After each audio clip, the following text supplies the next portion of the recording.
Welcome to the Eyes Up Mindset podcast, where we explore what it means to grow daily and find our best in every aspect of life. Here we go again for another episode of the Eyes Up Mindset podcast. I'm John Shirky here with my friend, my co-host every week, Jamie, I tell you, but it truly is great to see you today. You as well, man. I am excited with all the stuff we've got going on here in early fall. It's been awesome. It's been busy. It's been great, and the conversation we got to have today is another one of those things that goes on the calendar and it kind of catches up to you. But then all of a sudden it's like, man, I'm so grateful we did it, because I got to find something in there that's going to push me, grow me, get better for the thing I'm doing tomorrow. That's going to challenge me as well. Hopefully this podcast grows and stretches you when you listen to it every week. We provide something, but if not, find something that grows and stretches you every day. And Jamie, you said it, like, how do we get intentional about having conversations, what we read, what we listen to, what we interact with? Is it growing and stretching you? Today's conversation with Jeff, I'm not going to say, I can't remember how to Zoul. pronounce it. Zoul. Yeah. Rhymes with soul. He told us that, and I just short memory. So with the organization ConnectEDD, you had kind of brought him to the table and said, hey, I've had some people reach out and say, this dude is the real deal. Let's talk to him. Absolutely. And my background's in education, his background's education. And so the conversation is about schools in a lot of ways, but I want to challenge us to think about how this stuff that we're talking about, how culture and how the way that we build and pour into developing culture is our families, it's our businesses, it's our lives. And without some sort of purposeful action to think about what that's supposed to be and what it's supposed to look like for us, it's going to drift to something. And that drift might be something you are not excited about. And I would even challenge us to say, if you don't get purposeful, it can never be what you want it to be, because it will drift towards easy. It will drift towards the path of least resistance. And what Jeff was able to do today was to challenge us into thinking about how do we do this with purpose and intent. We got better today. You will as well. Here we go. Jeff Zoul with ConnectEDD. So glad to have you on the podcast. It was pretty cool. We've gotten to have some listeners reach out and say, hey, I think this person would land with what your message is. And that was the conversation that we got from a friend of mine, Brad Wallum up in Wadena Deer Creek. He said, you guys came and spoke there and that your message was just a good fit. And so I am excited to have this conversation with you. Welcome to the podcast today. Hey, thanks, Jamie. Thanks, John. And I'm excited to be a part of it. Really honored that Brad had me connect with you guys. And that's awfully nice that he said good things about that and how our missions might line up. But pleasure to be here. Thank you so much. So I used to be in the world of education exclusively. I taught high school Spanish for 10 years and you guys really served the education community. But that's, we talk about how we can zoom in on things and say in one specific area, this tool might be useful, but we also see that you can translate and use those tools from one thing into another thing. So let's talk about your education background specifically, because there's a lot of coaches, a lot of educators listening that are like, who is this guy? What does he do? So you were clearly in the classroom for a while, or a principal for a while. Where and how did you get started in this gig? Yeah, I'm from Chicago originally, Jamie, but most of my career teaching and being a principal was in the state of Georgia. That was the first job I got. My dad said I had to get a job, so I moved to Atlanta, and I taught for 19 years, enjoyed every minute of that. Something unique about me is my first job was teaching first grade. My 19th year of teaching, I taught 12th grade high school English. So I've kind of taught all grade levels. And then my administrative career kind of mirrored that. I was a principal at the high school level and elementary level, and then mostly at the middle school level as a principal. Before I moved back home to Chicago and took a job in the central office as an assistant superintendent for teaching and learning. And I don't know, about 3 years ago, I retired from full-time work, and I work now with ConnectEDD and Jimmy Casas, a close buddy and partner of mine. And we do a lot of work working with schools. We do some coaching of leaders and teachers. And And of course, when I was a teacher all those years, I was also a coach. I coached a lot of sports, had some great experiences coaching basketball and baseball, and was able to coach some guys who are in the NBA and one with the St. Louis Cardinals today still. So a lot of rewarding ventures in the coaching field of athletics. Absolutely. Yeah, we've learned that through this process, when we connect with people, everybody that we connect with has some tie to athletics, right? In our world, we kind of seek that out because of how transformative that experience is. To get to see people do it at a super high level is really amazing. And I think a lot of the stuff we're going to talk about here today is on that same par, right? We're talking about how to get to that top, that elite level of whatever it is that we're doing. So John, I stepped on a question, but I was just reflecting on how that always kind of connects when we're talking to people. No, it certainly does. And I appreciate you sharing that part of your past, because we believe so deeply that education and sports and life are all part of the whole thing. And what a great tool, sports is to teach life and how to handle yourself, emotional regulation, all of those things. But so Jeff, tell us a little bit specifically about ConnectED and what kind of you guys are doing. What do you do for schools and organizations? Yeah, we do a couple of different things. Again, part of what we do is we partner with schools around the country, and we coach and mentor principals and superintendents and teachers. Of course, in August when I met Brad, guys, I was just doing an opening keynote presentation. We do that a lot in August. People say, "Hey, can you come?" And that's more of a little bit of motivational, kind of hopefully exciting and fun, but also trying to push some messages too about remembering why we're in this business and what our true mission is as educators, and never losing sight of that. And talking about, probably the thing I talk about most when I'm presenting to a large group of educators is cultures. And oftentimes the title of my presentation is Creating Cultures of Excellence, and just kind of really deep diving into what is culture first and foremost, and what is excellence. Excellence is kind of a overused trite word if we don't define it and model it and talk about what that really means. We also, Jimmy and I, my partner Jimmy Casas, we started ConnectED, about 10 years ago. And one other thing we just started 2 years ago, we publish books. We publish educational books, and we've published about a dozen books so far, and that's been a really exciting new venture. We kind of started that with the pandemic because our speaking, at least in person, was tailing off a little bit. And so we started a publishing company. That's been real rewarding, and we're learning a lot through our mistakes along the way, but we've had some pretty good successes as well.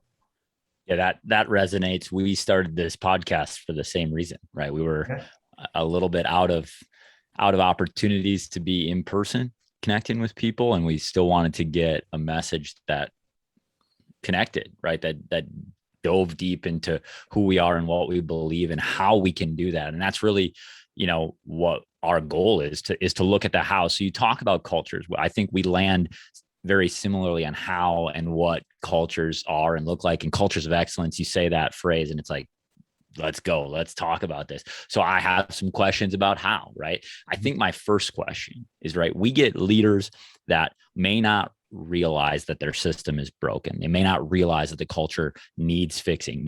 They're surviving. They're not thriving. They're kind of just in a place where it's like, what sort of things? We talk about self-assessment in the mental skill game for athletes, for coaches, self-assessment being a really powerful first step in the process. What sort of things are you directing leaders about to say, you guys got to self-assess? And if you're seeing X, Y, and Z, your system might be in trouble. Your culture might be struggling. What things are they looking for? Yeah, good question. So, I think sometimes it's just being kind of intentional about building the culture. And I think especially our jobs are tough, right? In education, and principals have a tough job, superintendents have a tough job, and certainly teachers have a tough job. And the school year starts, and now we're into nuts and bolts of lesson plans and maybe kids misbehaving, and you forget about the big picture, the vision. I sometimes start with simply one of the first slides, if I have a slide deck going, is, I'll have culture of excellence, the word excellence written there, but I'll have a blank, and I'll just say, what are some of the words that you would fill in the blank that you think contribute to a culture of excellence? Because excellence is kind of generic and meaningless if uninvestigated. And Right. so I'll just take like 60 seconds, even like come up with 5 words individually. What would you put in the blank? I'd like our school to be characterized by a culture of blank. And in 60 seconds, I ask everybody to privately come up with 5 things, then turn and talk. And then we'll just shoot out a couple of things, what comes up. And it's really, I think it's a starting point. What do you want your culture to look like? And things like passion and compassion and equity and results and success and growth and respect and dignity and caring. Those words will typically pop up. And then we just start talking, well, those are good words too, but then what do we do to make that happen? And I do think, you say we have to do some self-assessment. And one thing we don't do enough in the education world, we certainly measure a lot of academic performance, but we don't always measure the culture. And I have partnered with some different companies. We'll go through that, but I think just finding some way to measure the culture and doing that at the beginning of the year and the end of each year, and making sure you're tracking your growth to a positive and productive culture, just as you are with test scores of kids. And I frankly believe that the better you're doing with the one, the more better you'll do with the other. The better our culture, I actually believe test scores will improve. Probably my favorite, if I'll go just one more story on culture, is that if I talk about culture and sports together, I don't know if you guys followed Loyola University basketball the last few years. I think it was it 2018 when they made the Final Four, and then this year they made the Final 16 again, the Sweet 16. I mean, this is crazy. If you ever go see Loyola play, and I live in Chicago, and I didn't see them until after the Final Four run the next year. And I coached basketball my whole life. I love the sport. I said, I'm going to go watch these guys play. And I watched them play. And these guys, looking at them, were no more intimidating than some high school teams I coached in my career. Sure. And they were in the Final Four playing Michigan, Duke, people like this. It's a tiny little school nobody even knew about, but they took the city by storm. And I just started studying that coach. Now, he went to Oklahoma, I think, Porter Mosier. Yep. He finally got drawn away, but he was impressive, and he took the city by storm. He's on the news all the time, and they had all these shirts that said, all the players wore these shirts, created by culture. And I thought that was kind of cool, because I always think of creating the culture, but these shirts said created by culture, meaning we are created by culture. And I thought that's exactly true, right? First, indeed, we create the culture, but then that culture creates us. So whatever culture we're creating, good or bad, those are the results we're going to get. And the one other cool thing I'll just say about Loyola, they when they were in the Final Four with Sister Jean and all that, but they showed Coach Mosier and the team practicing on the court for a few seconds on this news clip, and then they showed them the locker room. In the locker room, they have the Loyola basketball culture wall. And for their basketball culture wall, there's all these basketball phrases, right? Check the ball, ball you man, value the ball, hand check, all these basketball terms. But they literally practice the culture. So here they were practicing basketball on the court, and then they came to the locker room and they practiced the culture. And Porter Mosier said, Joey, or whatever his name was, value the ball. And he stood up and said, well, value the ball means, and he took a few minutes to intentionally practice the culture. And that's one other thing I try to encourage school leaders to do, whatever the role, to both practice the culture and celebrate the culture being successful, right? So we come up with these values, and this is our culture wall. And whether it's a sports team or an elementary school or a high school or college, this is our culture. These are our value words. But then, so celebrate them when we see them happening successfully and in action, and then practice them. That's something I never did when I was a principal, but if I was a principal today, I would literally practice the culture for 10 minutes every faculty meeting I ever had.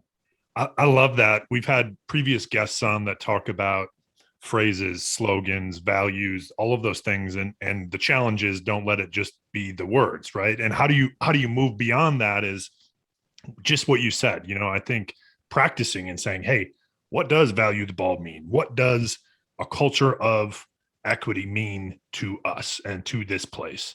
And boy, what a powerful example that could be. Like you said, it doesn't have to be the whole meeting. It could be 5 or 10 minutes of a staff meeting weekly. And how do you ingrain that? My question to you, you talked a little bit about measuring culture.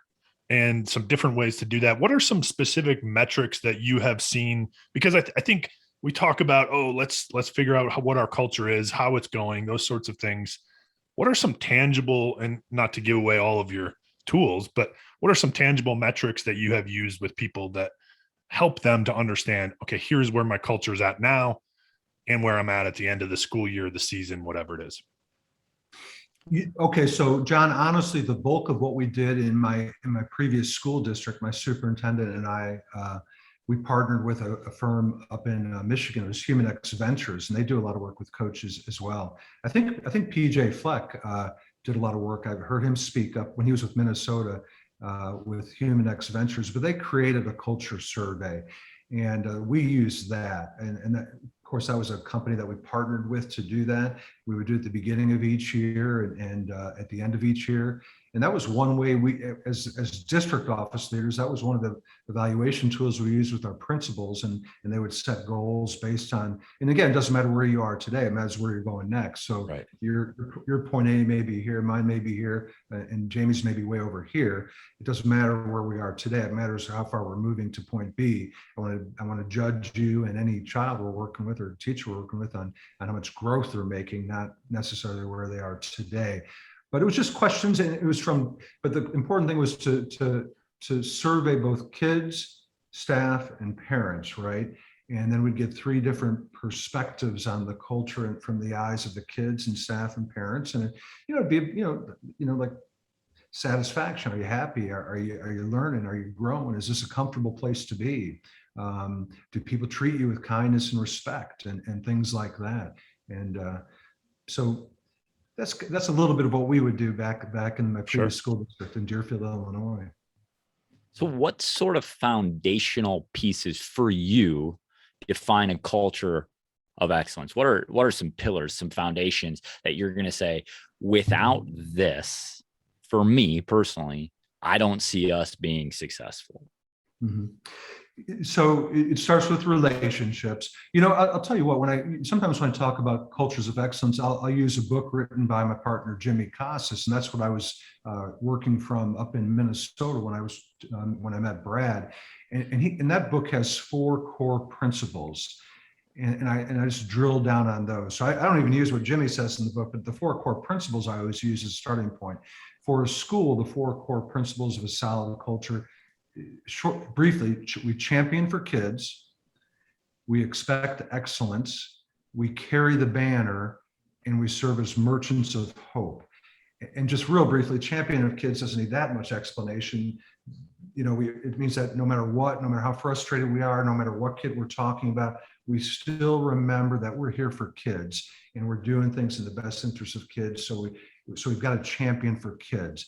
Now, everything we say about kids applies to staff too, because if the 3 of us are working together on an 8th grade team, one day Jamie's going to really be struggling and he may get down on kids. And I got to say, hey, Jamie, remember, man, we're here for the kids. We got a champion for kids, and we got to pick each other up too. Expect excellence, that sounds kind of trite too, but drilling down and what does expect excellence really mean? A lot of that starts with modeling. If we don't model the behaviors we expect, we're never going to get them. And it's not all about, kids are always perfect and great. We do, it's always about them. It is always about them, but we also hold them accountable too. Expecting excellence is having non-negotiables, and having non-negotiables for kids. Hey, no, you can't get slack off in this area, and you must behave according to these classroom values.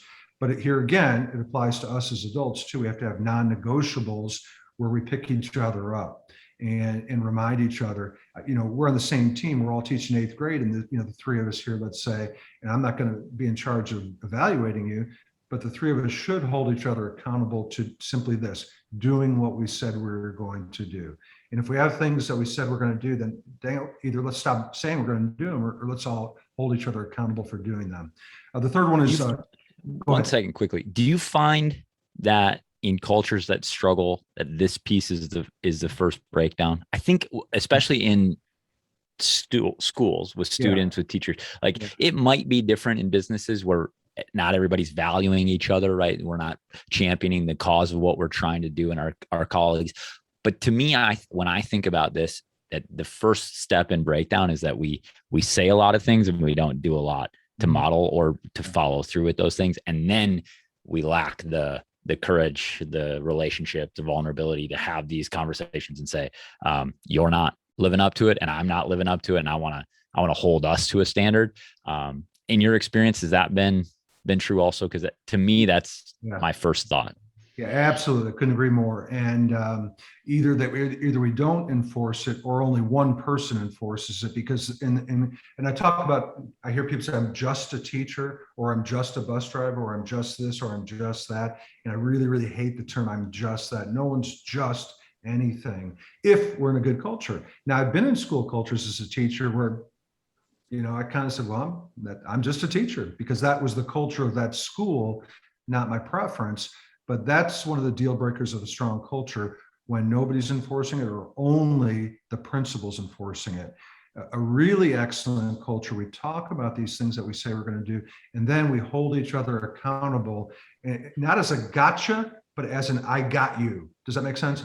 I'm not saying, hey, Jamie, I'm trying to get you. I'm trying to get your back and have your back, and I want you to hold mine too, and we hold each other accountable. But if that's not in place, where people are really doing what they said they're going to do collectively, then we probably don't have a strong culture. Another thing I think under the expect excellence pillar is addressing underperformance. And that's another thing that doesn't happen much. Maybe some teachers won't address underperformance with a kid for some reason or another. Maybe that's a tough parent that they'd have to deal with. Maybe a principal doesn't deal with his teacher and they just kind of look the other way. But in cultures of excellence, we address underperformance.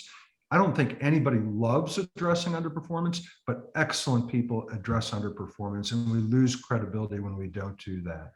Real quickly, the other two pillars are carry the banner. That one may need some explanation, but when we talk about carrying the banner, that means whenever we're out in public, our kids are the best kids in the world. Our principal is awesome. All of our teachers are great. And again, those have to be our public words. I can have some private thoughts that I keep to myself, but when I'm in the community working with families who send kids to our school is great. We got to point out all those great things. And eventually, but we hope that by doing that and by being excellent, eventually the community and parents and kids even will start carrying the banner for our school. You're not going to believe what that teacher did over at this school. It's amazing. And so they start carrying the banner. And the last kind of pillar of a culture of excellence, when I'm talking about that with some groups, is merchant of hope. We believe that every child deserves to be a part of something great, and it's our responsibility to provide the hope that they can.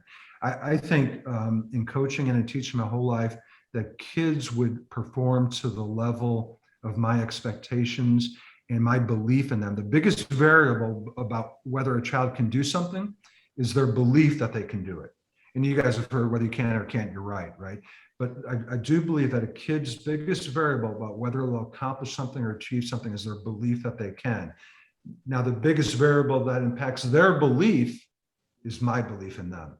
If I believe they can do it, we sometimes forget kids, whether they're first grade or 12th grade, no matter what their faces say or their masks might say, they care about what we think about them, and they will perform to the level that we believe they can perform in. So we've got to keep that hope alive in them.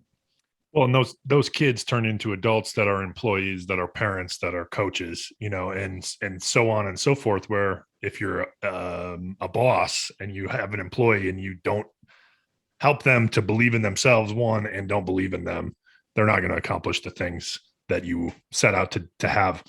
I love the pillar of carry the banner. I think that one's the question that came to my head in that one though was, what if we're at a spot where I don't really believe in where we're at? Like, how do I get myself to, I know we're going in the right direction, but I don't fully believe that we're there. Is it a fake it till you make it sort of thing? Like, hey, we're gonna do this thing and put out this perception that we do have the best kids, we have the best teachers and the programs and the whole thing. I do believe a lot of it is fake it till you make it. And some people may take issue with that. But I think, again, I have to be honest, right? I taught thousands of children over the course of my 19 years of teaching. I never added up how many, but it had to be thousands and thousands, right? Did I like every child I taught? I'm a human being. The answer is no, but I better dang well pretend that I liked every kid I taught. And I hope that those kids I didn't particularly like, that they didn't know that. So, so everything that happens in the classroom kind of works the same way up the system, I think. Every single child I'm teaching in the classroom has to think I like them and think I believe in them. I don't have to like every child I teach. In fact, that almost seems unrealistic, but I have to have them think I like them, and I have to have that public face. Privately, I can think whatever I want, but that's got to be kept to me, and the kids have to. And same thing with teachers and principals. Not every principal liked every teacher on the staff, but those teachers better not know that. And but there is a point though where underperformance is such that we have to maybe move on, right? Right. And move on to say this culture isn't me. I did have one teacher early in my principal career who, you know, her last words when I asked her if she was coming back the next year, she said, you know, no, Jeff, I'm not comfortable here anymore. And this sounds bad, but I kind of took that as a badge of honor. The culture had become such that she no longer fit in. She was using that kind of as a dig at me. I'm not comfortable here anymore. And I respect that. You know, we have differences of opinion on what excellent performance was, but I took it as a little bit of a pride that our culture became such that, and it wasn't just me, she no longer fit in with her team anymore and decided to move elsewhere. And that's okay too. And sometimes we have to coach people onto different roles or different schools or different career paths. Well, and I think the thing that always lands with me in this, and having been a teacher as well, it's like when we have a belief about a kid being problematic, and then we feed that belief, they become more problematic in our mind, right? And then the same thing is true of being a leader in a business. Like we have a belief that an employee is really a problem, and now we start seeking out those places where they are being problematic, and they just magnify, they amplify. And so that the fake it till you make it thing isn't just, you know, have the public face, it's also for ourselves. Like I genuinely believe that it's self-affirming for us to say, okay, I'm going to be kind to that person. I'm going to seek out good in that person, because if I see more good, I'm going to believe that they're good. And that's going to have its own kind of spiral of positive. That's, you know, I say to teams all the time, like, don't just be positive, because positive isn't always accurate. It's not always true. You can't just like be positive and it's going to come true. Right. But how do we then create systems that seek positive first? You know, like how do we seek positive first? And I think with the people we lead, you know, whether that's a teacher in the classroom, a principal with employees and staff, or if you're not in education, like you got to assume good intent, assume all those good things about people, because then we create the system wherein they can thrive. When you were talking right there, I wrote a note to myself, assume the best. Yeah. A slide I always have up is about assuming the best. And I didn't always do that. I'll be honest. You know, I would make judgments about why this kid was misbehaving or why this teacher was underperforming. And I think we need to assume the best. Everybody's got a story. Everybody's facing difficulties in their lives. I don't know why John's acting like such a jerk today, but I'm going to assume the best. And I'm going to find out why, right? Rather than, and I have this quote in one of my books. It's one of the few original quotes I've come up with, I think, but it goes along the lines of, I'd rather assume the best about a kid and be proven wrong than assume the worst and be proven right.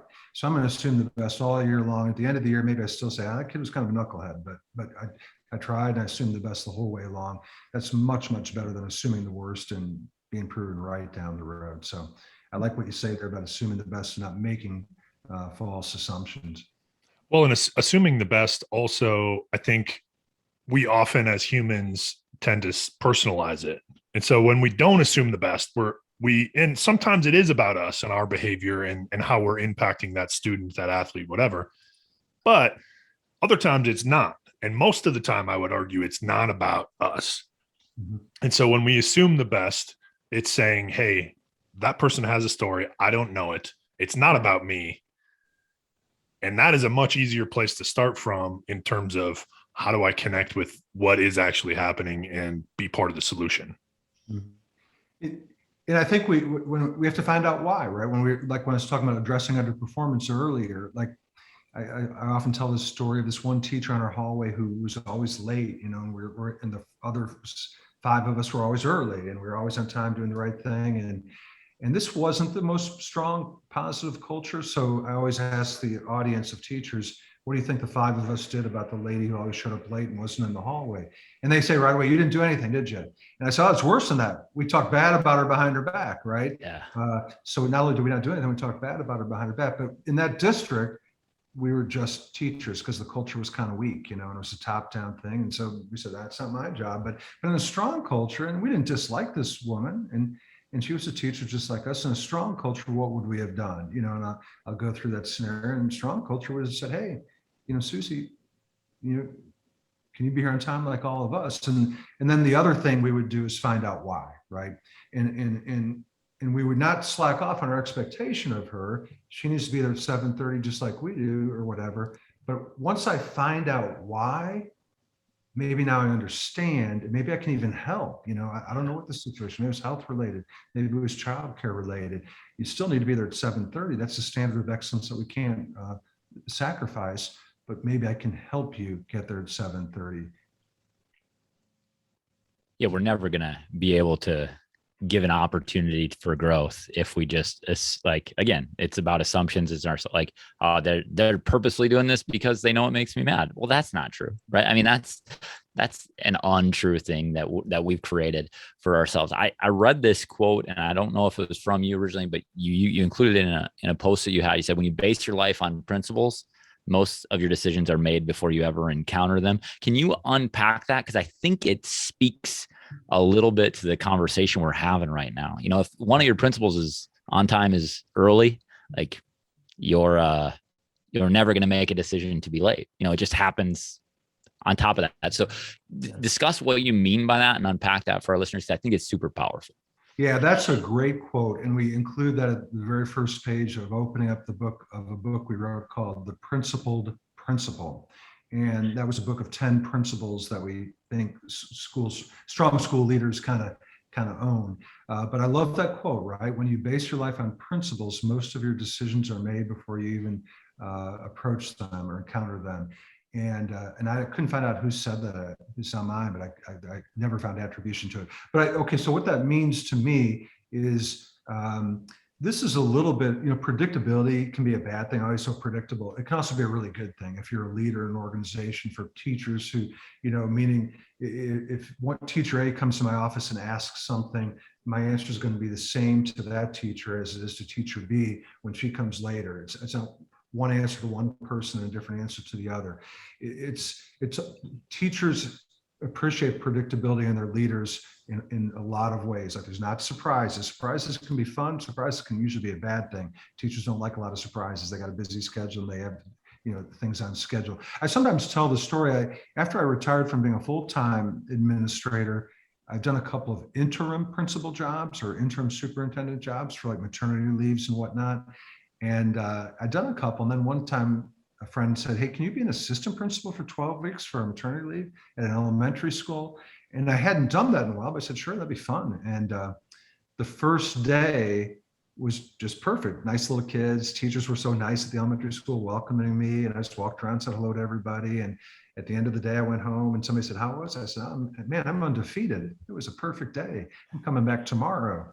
24 hours into that job, the next day out at the car rider line, just shaking hands and, cold Chicago winter, February morning, I did my duty out there. And then I walked into the main office and I encountered the most volatile situation I'd ever encountered in my 37 years of public education service.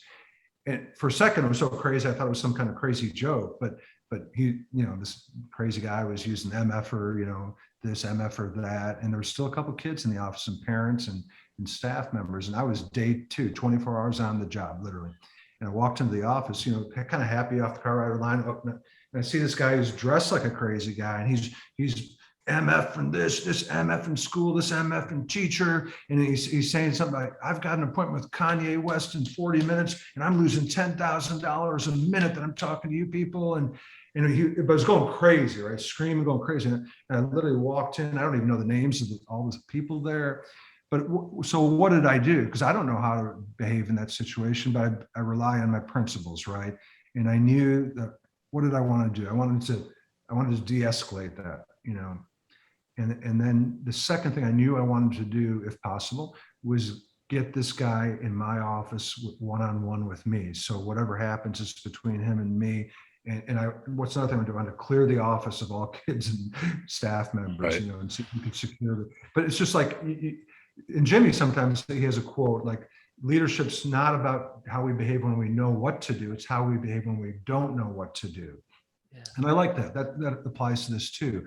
When we don't know what to do, we just rely on our principles. I'm gonna de-escalate. I'm gonna be calm. I'm gonna isolate, and that's exactly what I tried to do and kind of did.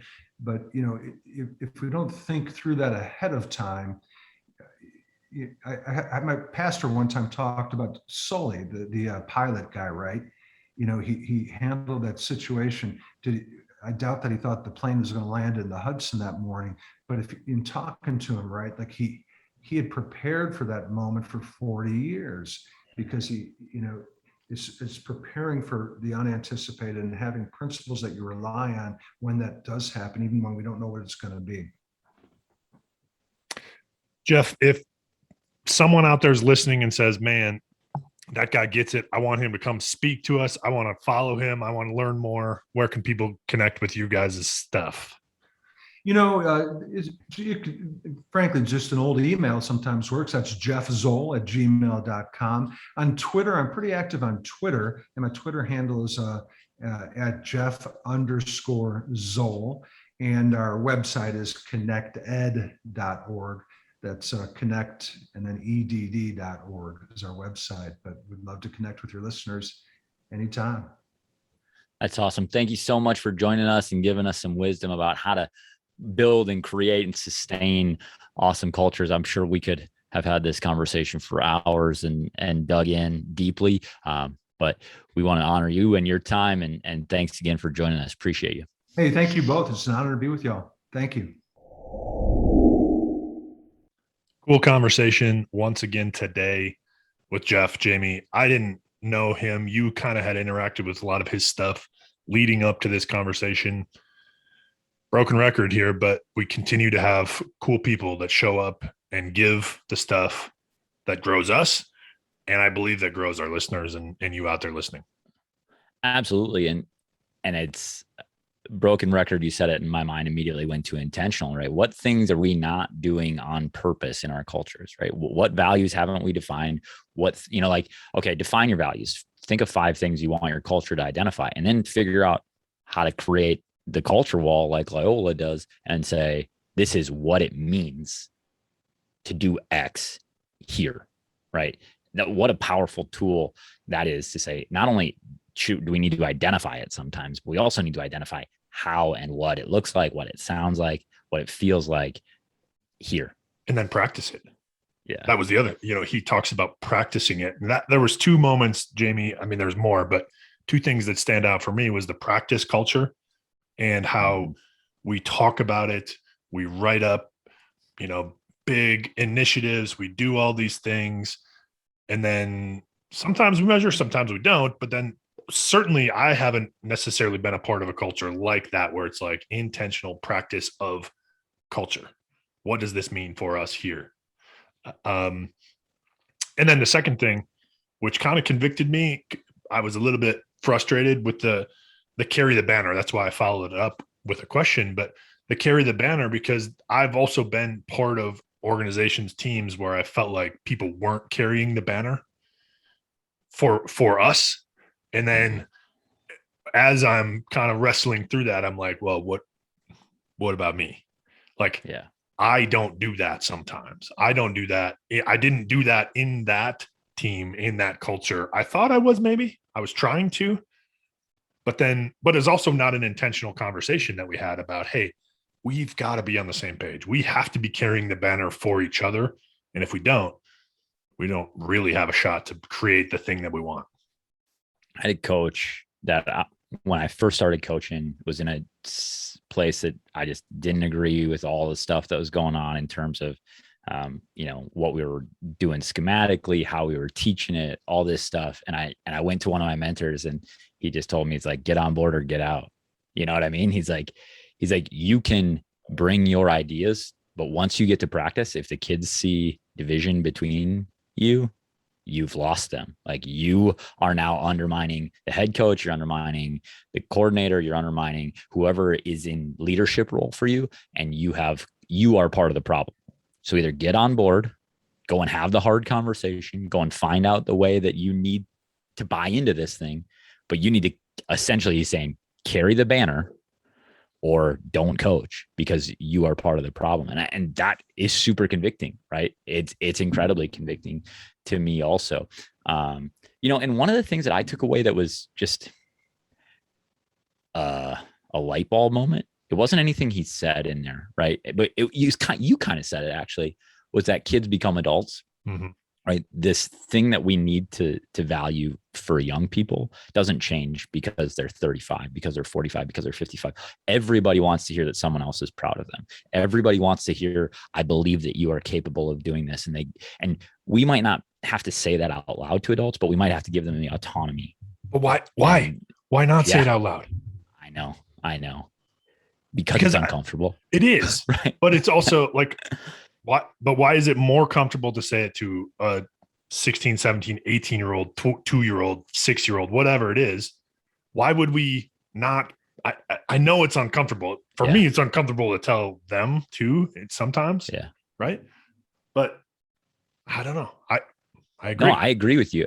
I agree with you also. Like, let's stop being soft. Like, if it's hard, it's hard. Cool. Yeah. Go seek that thing. Go do it. Go. If you are a leader, tell your people that they matter. Tell your people why you trust them, why you believe in them, why they've been given this opportunity. It doesn't matter if it's in an institution like a school where that stuff is celebrated and done, or if it's in a business where you're, building solar panels or whatever it is. Everybody needs that reinforcement to say, you belong here. You're valuable. I trust you. Go be great. And then, like he said, I got you. Yeah. Not I got you. Right? Yeah. When you fail, I'm going to tell you that I believe in you, and I want you to believe that you can do this thing. But if it doesn't turn out exactly how we want it to, I got you. Let's figure it out, and we'll keep moving forward. Right? Yeah. I love it. And that's where the standards come in. That's where the principles come in. You have to do the front end work to be able to get to, I've got you. I'll take care of it. Just really valuable stuff when we dig down, when we get intentional, when we get purposeful, when we listen to this with intent also, right? We can have these big moments, these takeaways where you and I get to talk about something that's like, okay, I was challenged by that. Let's grow from it. Appreciate you joining us today. We love staying connected with you as a listener and as a family and as a group, because we believe that we get better together. Send us an email, eyesupmindset@gmail.com. Our social handles are all at eyesupmindset. Follow our stuff. Join us on the journey as we continue to get better. Most of all, give it away. If this touched you, if it has something of value for you that someone in your life needs to hear or could benefit from, give it away, share it. And as always, live eyes up.